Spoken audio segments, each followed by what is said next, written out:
ప్రస్తుతం మనతో పాటు ప్రముఖ ఆధ్యాత్మికవేత్త ఆస్ట్రోన్యూమరాలజర్ సిస్టర్ జయశంకర్ గారు మనతో ఉన్నారు. గురువు గారితో మాట్లాడేద్దాం. నమస్కారం గురుగారు. ఆయుష్మాన్ భవ.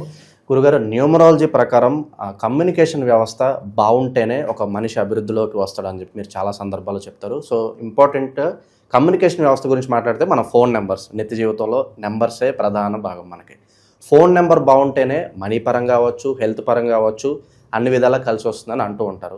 సో మరి మనిషికి అదృష్టం కలిసి రావాలంటే అతను వాడే మొబైల్ నెంబర్ ఎలా ఉండాలి గురుగారు? చాలామంది నా ఫోన్ నెంబర్ ఎంత ఉండాలని అడుగుతారు.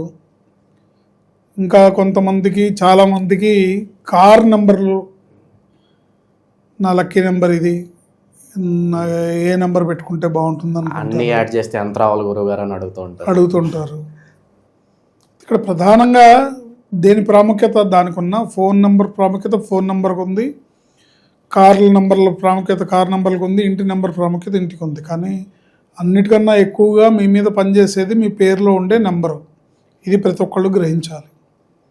ఇకపోతే ఫోన్ నెంబర్ల విషయంలో మీరు అడిగిన దానికి ఏంటంటే,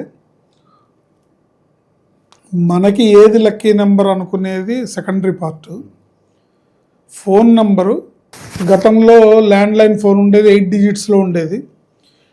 8 డిజిట్స్లో ఉన్నప్పుడు టోటల్ నెంబర్ ఎంత ఉంటే మనకి అది ఫ్రెండ్లీ నెంబర్ అవుతుంది అనేది ఇంపార్టెంట్.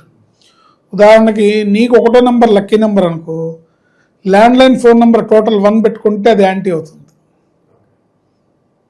ఎందుకు? అవి 8 అక్షరాలు, 8 సంఖ్యలు. 8కి ఒకటో నెంబర్ పెట్టుకోకూడదు, 9వ నెంబర్ పెట్టుకోకూడదు.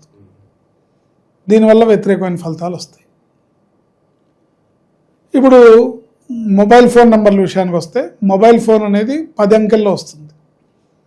ఈ 10 డిజిట్ల నెంబర్ కూడా ఏ నెంబర్ ఉండకూడదో తెలుసుకుంటే చాలు. మనకి లక్కీ నెంబరా కాదా అనేది కాదు.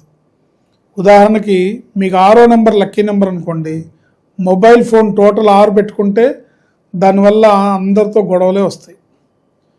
మీ లక్కీ నెంబర్ 8 అనుకోండి, మొబైల్ నెంబర్ 8వ నెంబర్ టోటల్ వచ్చేటట్టు పెట్టుకుంటే అన్ని నష్టాలే వస్తాయి. నష్టాలు, కష్టాలు, వాదనలు, వివాదాలు, గొడవలు, చికాకులే వస్తాయి.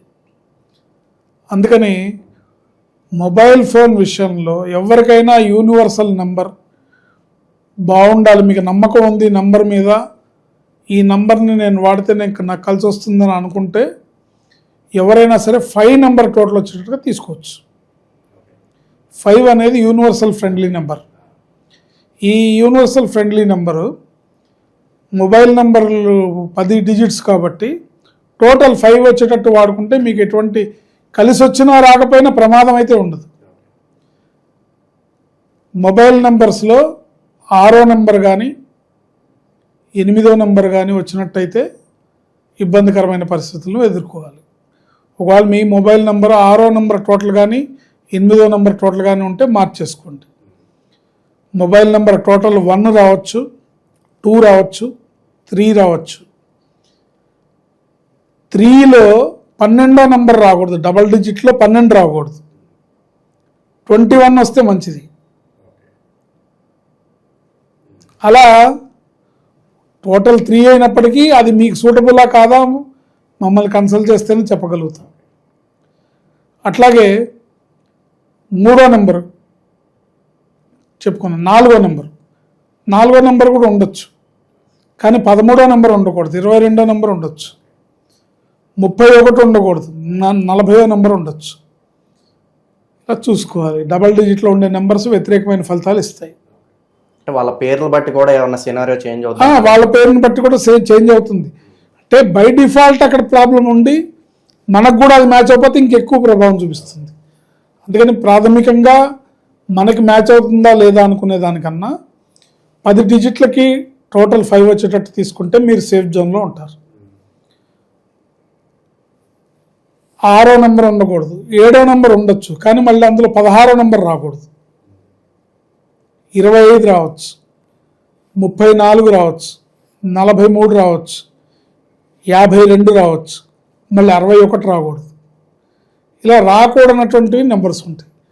8వ నెంబర్ అసలు ఉండకూడదు, 9వ నెంబర్ ఉండొచ్చు, కానీ 18వ నెంబర్ రాకూడదు. మళ్ళీ దీంట్లో కూడా మీ ప్రొఫెషన్ని బట్టి మీరు ఏ నెంబర్ టోటల్ తీసుకుంటే బాగుంటుందో కూడా మనం చూసుకోవాలి. మీరు వ్యాపారం చేసేటట్టయితే 5వ నెంబర్ ఓకే, ఉద్యోగం చేసేటట్టయితే 5వ నెంబర్ ఓకే. కానీ మీరు బిజినెస్లో రియల్ ఎస్టేట్ అనుకోండి 9వ నెంబర్ ఉంటే మంచిది. ఆ 9లో 18 వస్తే మళ్ళీ మీకు నష్టాలు వస్తాయి. చూసుకోవాలి 27వ నెంబర్ వచ్చిందా, లేకపోతే 45వ నెంబర్ ఉండొచ్చు, 25 ఉండొచ్చు, 27వ నెంబర్ ఉండొచ్చు, 36 ఉండకూడదు, 45 ఉండొచ్చు, 54 ఉండొచ్చు, 63 ఉండకూడదు. ఇట్లా డబల్ డిజిట్లో నెగిటివ్ నెంబర్స్ ఉండకూడదు. ఇలా చూసుకొని పొలిటీషియన్స్ కూడా పనికొస్తుంది 9వ నెంబరు. రియల్ ఎస్టేట్ వాళ్ళకి, బిల్డర్స్కి, పొలిటీషియన్స్కి 9వ నెంబర్ పనికొస్తుంది. కానీ ఆ 9లో 18 రాకుండా చూసుకోవాలి. మీ మొత్తం నెంబర్ కొడితే 18 రాకూడదు, టోటల్ 27 వచ్చిందనుకోండి మంచిది. ఇలా ఈ నెంబర్స్ మీద నా లక్కీ నెంబరు 3వ నెంబరు, నా లక్కీ నెంబర్ 5వ నెంబరు, నాకు 6 లక్కీ నెంబర్ అనుకుంటారే, అన్నీ కాదు. కొన్ని డబల్ డిజిట్స్లో ఉండకూడనటువంటి నెంబర్లు ఉంటాయి. ఇవి చెక్ చేసుకోవాలి, చెక్ చేసుకొని వాడుకోవాలి. ఏదేమైనప్పటికీ ప్రాథమికంగా 6వ నెంబరు 8వ నెంబర్ రాకుండా చూసుకుంటే చాలా వరకు ప్రమాదాలు తగ్గుతాయి. ఓకే గురుగారు, ఈ మధ్యన చాలా మంది ఆల్ నెంబర్ సిరీస్ అని ఏదో వాడుతున్నారు. 9 నుంచి అంటే అన్ని నెంబర్లు ఇంటిగ్రేట్ అయిపోయి ఏదన్నా రానివ్వండి, దాని టోటల్ ఎంత వచ్చింది అనేది అది మీ మీద పనిచేస్తుంది. ఈ 10 నెంబర్లు కూడితే దాని టోటల్ ఎంత అనేదే మీ మీద పనిచేస్తుంది. ఓవరాల్గా ఒక వ్యక్తి మొబైల్ నెంబర్ ఏ విధంగా ఉండాలి, టోటల్ యాడ్ చేస్తే ఏ నెంబర్స్ రావాలి, ఏ నెంబర్స్ రాకూడదు, అద్భుతమైన అనాలిసిస్ అందించారు. Thank you so much. Ayushman భవ.